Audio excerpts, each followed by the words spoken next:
itu ekspor? Jadi, ekspor adalah kegiatan menjual barang atau jasa ke luar negeri. Nah, orang yang melakukan kegiatan ekspor disebut dengan eksportir. Selanjutnya adalah impor. Nah, teman-teman di sini ada yang tahu apa yang dimaksud dengan impor? Jadi, impor adalah kebalikan dari ekspor. Impor adalah kegiatan membeli barang dari luar negeri. Nah, orang yang melakukan kegiatan impor disebut sebagai importir. Adapun barang yang dibeli dari luar negeri disebut barang impor. Nah, keterbatasan sumber daya alam dan sumber daya manusia menjadi alasannya dilakukan impor.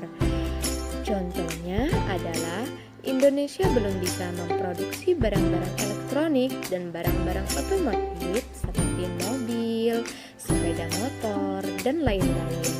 Oleh karena itu, Indonesia mengimpor barang-barang tersebut dari negara lain.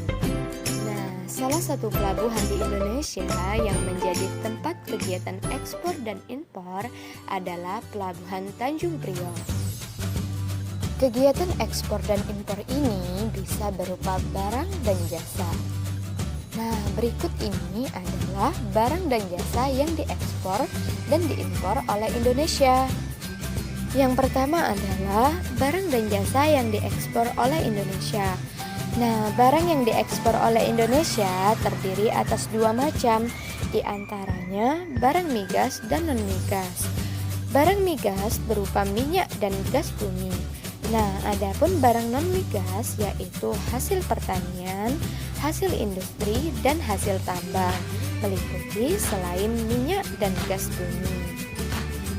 Selanjutnya, barang-barang hasil perkebunan yang diekspor oleh Indonesia antara lain tembakau, teh, karet, kelapa sawit, kopra, lada, coklat, kopi, cengkeh, dan pala. Berikut ini tabel barang-barang ekspor Indonesia dan negara tujuannya. Yang kedua, barang dan jasa yang diimpor oleh Indonesia. Indonesia juga melakukan kegiatan impor barang dan jasa. Hal ini disebabkan karena terbatasnya sumber daya manusia, terutama untuk memproduksi beberapa barang kebutuhan dalam negeri.